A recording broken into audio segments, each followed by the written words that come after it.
The 6th of July, 1922, Volume 14. Blessing which Jesus gave to his mama before the Passion. One who lives in the divine will is the depository of the sacramental life of Jesus. I was thinking of Jesus and accompanying him in the hour of the Passion when he went to his divine mama to ask for her holy blessing. And my most sweet Jesus in my interior told me, "My daughter, before my Passion, I wanted to bless my mama and be blessed by her. However, I did not bless only my mama, but all creatures, and not only those which are animate, but also the inanimate. I saw the creatures weak, covered with wounds, poor. My heart had a throb of sorrow and of tender compassion, and I said, 'Poor humanity, how decayed you are. I want to bless you so that you may rise again from your decay. May my blessing impress in you the triple seal of the power, the wisdom, and the love of the three divine persons, and may it restore your strength, heal you, and enrich you. And in order to surround you with defenses, I bless all things created by me, that you may receive them all blessed by me. I bless you for the light, the air, the fire, the food, so that you may remain as though submerged and covered by my blessings. But since you did not deserve this blessing, I wanted to bless my mama, using her as channel through which my blessing might reach you. And just as my mama requited me with her blessings, I want creatures to requite me with their blessings. But, alas, instead of repaying me blessings, they repay me with offences and maledictions. Therefore, my daughter, enter into my will, and rising upon the wings of all created things, seal all of them with the blessings that all should give me, and bring the blessings of all to my sorrowful and tender heart." Then after I did this, as though to repay me, he said to me, "My beloved daughter, I bless you in a special way. I bless your heart, your mind, your motion, your words, your breath. I bless all of you and everything in you." After this, I continued with the other hours of the Passion, and while I was following the Eucharistic supper, my sweet Jesus moved in my interior, and with the point of his finger, he knocked strongly within my interior, so much so that I heard him with my ears. And I said to myself, "What may Jesus want that he is knocking?" And he, calling me, told me, "It was not enough to knock for you to hear me, but also to call you so as to be listened to. Listen, my daughter. While I instituted the Eucharistic supper, I called everyone around me. I looked at all generations, from the first to the last man, in order to give my sacramental life to all, and not once, but as many times as they need food for their bodies. I wanted to constitute myself as food for the soul, and I felt very sad at seeing that my sacramental life would be surrounded by scorn, by indifference, and even by ruthless death. I felt ill. I experienced all the grips of death of my sacramental life, so harrowing and repeated. Then I looked better. I made use of the power of my will, and I called around me the souls who would live in my will. Oh, how happy I felt. I felt surrounded by these souls whom the power of my will kept as though submerged, and for whom my will was the centre of their lives. I saw my immensity in them, and I found myself well defended from all, and to them I entrusted my sacramental life. I deposited it in them so that they would not only take care of it, but repay me for each consecrated host with one life of theirs. And this happens naturally because my sacramental life is animated by my eternal will, and the life of these souls has the life of my will as its centre. Therefore, when my sacramental life is formed, my volition acting in me acts also in them. and I feel their life in my sacramental life. They multiply with me in each host, and I feel I am given life for life. Oh, how I rejoiced in seeing you as the first one, you whom called in a special way to form your life in my will. I made in you the first deposit of all my sacramental lives, and I entrusted you to the power and the immensity of the Supreme Volition, that they might render you capable of receiving this deposit. From that time, you were present to me, and I constituted you as depository of my sacramental life, and in you, all the other souls who would live in my will. I gave you primacy over all, and with reason, because my will is subject to no one, not even the apostles and the priests. In fact, if they consecrate me, however, they do not remain as life together with me. On the contrary, they leave me alone and forgotten, not caring about me. While these souls would be life within my own life, inseparable from me. This is why I love you so much. It is my own will that I love in you. End of the reading. The 6th of July, 1931, volume 29. The Book of the Fiat in the Depth of the Soul. The Book of the Fiat in Creation. How the divine will keeps all creatures under the reign of its continuous act. My poor mind seems to be able to do nothing other than think about the divine will. In each thing that I see, it keeps looking for its life. And as the interior does this, on the outside it finds nothing other than that divine fiat that so much loves it and wants love. I feel the need to find it in all things in order to breathe it, to feel its heartbeat of light, that like blood circulates in my soul and constitutes itself primary life of my poor being. And where I am unable to find it, I feel I lack a continuous heartbeat, a breath of air, to facilitate the life of the divine will in my soul. And I was praying Jesus to teach me how to find it in all things, so that its perennial life would never be lacking in me. And my highest good Jesus, with all goodness, told me, my daughter, one who does my will and lives in it, forms in her soul the book of the divine fiat. But this book must be full, not empty or with only a few pages written. If it is not full, she will soon finish reading it, and having nothing to read, she'll occupy herself with something else, and therefore the life of my divine will be interrupted, as though broken in the creature. On the other hand, if it is full, she will have always something to read, and if it seems that it ends, I will add other pages more sublime, so that she may never lack the life, the knowledge ever new, and the substantial nourishment of my divine volition. So the interior must be like many pages in order to form this book. Page the intelligence, page the will and the memory, page the desire, the affection, the heartbeat, page the word that must be able to repeat what it read. Otherwise it will remain like a book that will do good to no one. While for one who forms a book, the first purpose is to propagate it. So the whole interior must be written with pages of my divine will, and this book must be so full that she must be unable to find anything else to read but my will alone.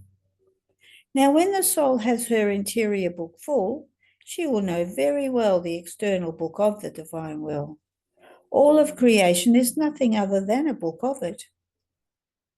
Each created thing is a page that forms an immense book and of many volumes. So having formed her interior book and read it thoroughly, she will be able to read very well the external book of all creation. And in all things she will find my divine will in act of giving her its life, its lessons, most high and sublime, and its delicious and holy food. It will happen to one who has formed in her interior this book of the divine fiat and has read it thoroughly, as to someone who has possessed the book, has read it over and over again, has studied well the most difficult things, has smoothed out all difficulties, elucidated the most obscure points in such a way that he has consumed his life over that book. If a person from outside brought to him another similar book, he will most certainly be able to read it and will recognize in that one, his own book. More so, since my divine will has enclosed the creature within its most holy circle and has placed in the depth of the soul the book of its fiat, and in creation it has repeated its divine book in such a way that one echoes within the other, and they understand each other in an admirable way. Here is why it is necessary to recognize the book of the divine fiat in the depths of one's soul. Read it thoroughly to make of it perennial life. And in this way, one will easily be able to read the beautiful pages and the great book of my will of all creation. After this, I continued my acts in the divine will, and my sweet Jesus added, "My daughter, my divine volition has its continuous act that never ceases to pour its continuous act upon all creatures, and to invest them with its continuous act of light, of sanctity, of beauty, of love, of help, of power, of happiness. Its love is so great that one act does not wait for another, and like a torrent, more than pouring rain, they pour themselves over all creatures. This continuous act is recognized and received by all the inhabitants of the celestial fatherland in such a way as to form the ever new surprise of ineffable joys and of happiness without end. It can be said that it forms the life and substance of the beatitude of all the blessed. Now, since my divine will possesses this continuous act by nature, it cannot, nor does it want to, change regime. Just as it gives this continuous act of good in heaven, so does it give it to all creation, and to all creatures, and to each one, because all receive life from this, its continuous act. If it ceased, the life of all would cease. At the most, there can be changes of effects because it acts according to the dispositions of each one, and therefore its same continuous act produces for some one effect, for some another. And there are some who, unfortunately, while being under the reign of this continuous act of light, sanctity, of beauty, and more, remain not even wet, nor illuminated, nor holy, nor beautiful, and convert within themselves a continuous act of good into darkness, into passion, and maybe even into sin. But in spite of all this, my will never ceases its continuous act of pouring its divine goods over all, because it finds itself in the condition of the sun, that even if human beings or trees, plants or flowers would not want to receive its light, that could communicate the many admirable effects that its continuous act of light contains, that is, sweetness, flavour, the beautiful rainbow of all colours, it would continue its act of always giving light. But if the sun had reason, it would cry with tears of burning light for the sorrow of seeing in the great wheel of its light all the goods that in reality it gives, but are not received. My divine will is more than sun. It keeps everyone and everything enveloped within its infinite light. Its nature is of always wanting to give, and in fact it gives. If everyone took, everyone would be holy. The world would change into happiness. But with highest sorrow, its goods are not received, but rather rejected into its very light. Yet it does not stop. With tender and insuperable love, it continues its continuous act of giving what its light possesses. End of the reading. The 6th of July, 1938, volume 36. How everything triumphs in the divine volition, joys and conquests. The divine will as mother, example of the sea and those who live in it. I am in the arms of the divine will, and I can say that I spend every day in its sea. Anything it did both in creation and in redemption, all its acts, comes towards me, telling me, we are already yours. See with how much love the Creator donated us to you, and you insert your little love so that the creative love may love in the created love, and the created love may love in the creative love, and both of them may be victorious. But as I was following the acts of the divine volition, I wanted to take all heaven in one jump, locking myself in the celestial region, never to leave again. Oh, how heavy is this exile for me! If it wasn't for the divine fiat that lets flow its rivulets of joys and celestial happiness, I don't know how I could bear it. And I felt embittered. So my beloved Jesus, who watches over me in everything, does not want me to occupy myself in anything other than living in his will, having compassion for me and sweetly scolding me, said, my good daughter, why do you embitter yourself? Bitterness clashes against my will, because it is the source of all the sweetness, triumphs, and conquests.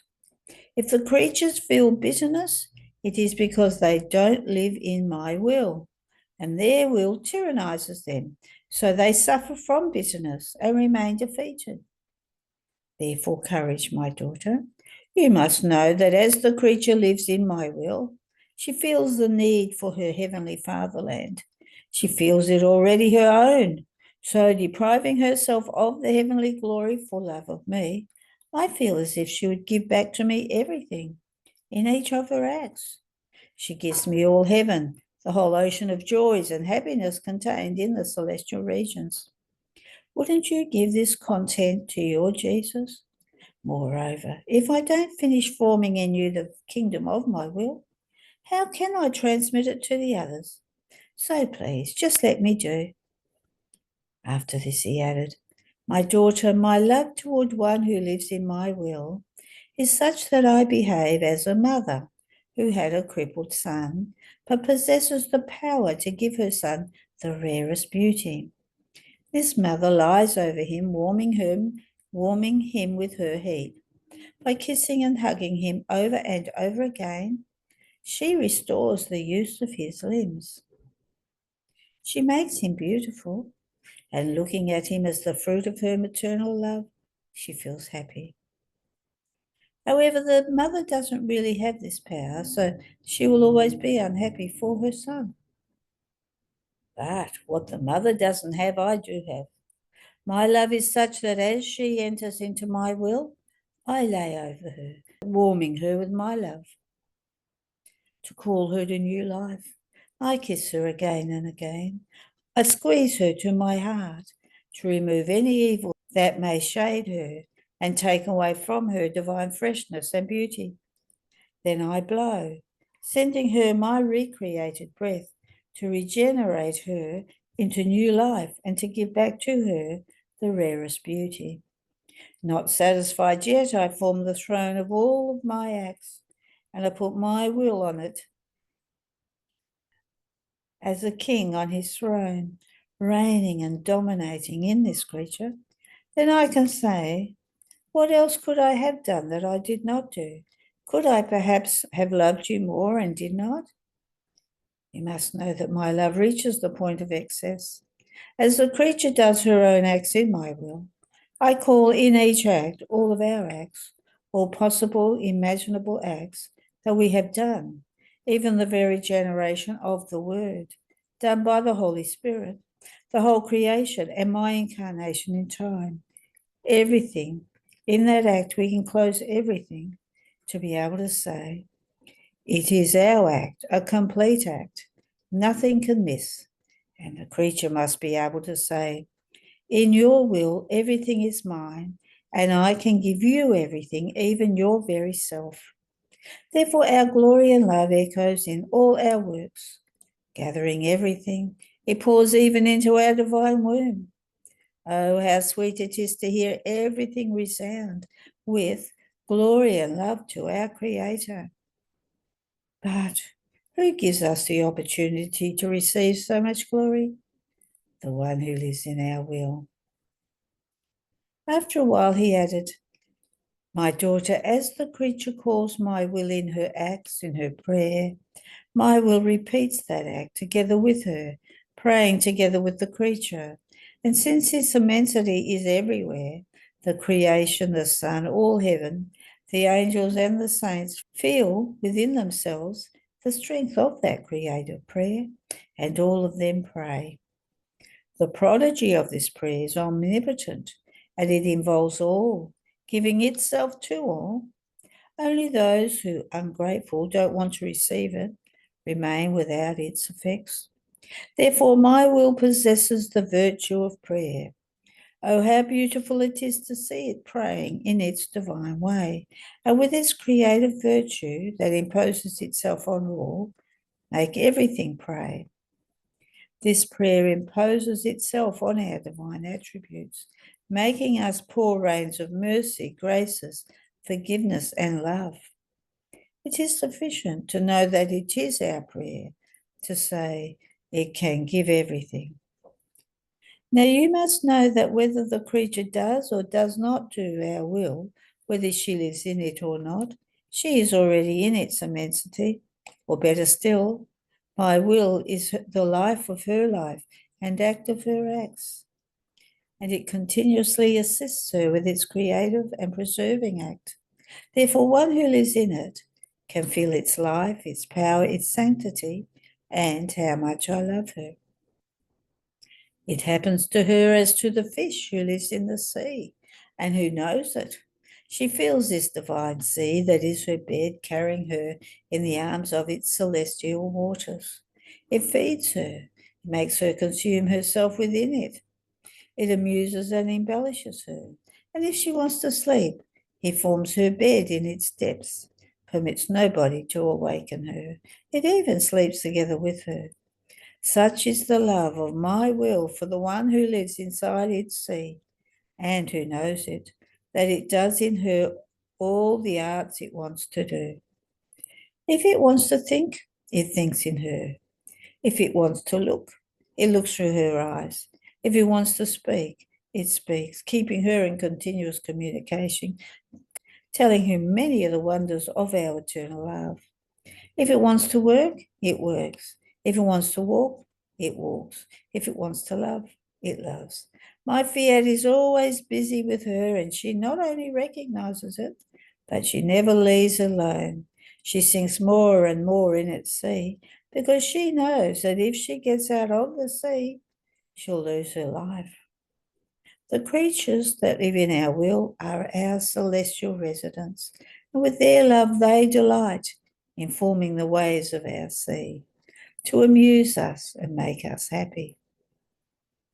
On the other hand, those who live in the immensity of our love but do not know us don't feel anything of this. They don't feel our paternal attentions that press them to our womb. They live inside our sea as if they did not live at all, so unhappy, as if they were not our children. They are like strangers, and since we are not known, we are forced by their ingratitude not to tell them even a word, and to keep repressed inside our womb the goods that we had to give them. And seeing our poor children dissimilar from us, only because they don't know us, is a suffering for us. Even if we gave to them, it would happen as the gospel says. Don't give pearls to the pigs, because they don't know what they are, and they would cover them with mud and trample on them.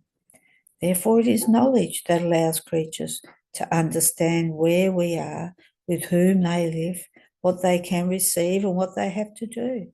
So those who do not know are the true blind, because they can't see anything, no matter how many goods are placed around them. They are the vagabonds of creation. End of the reading. There are no more readings today.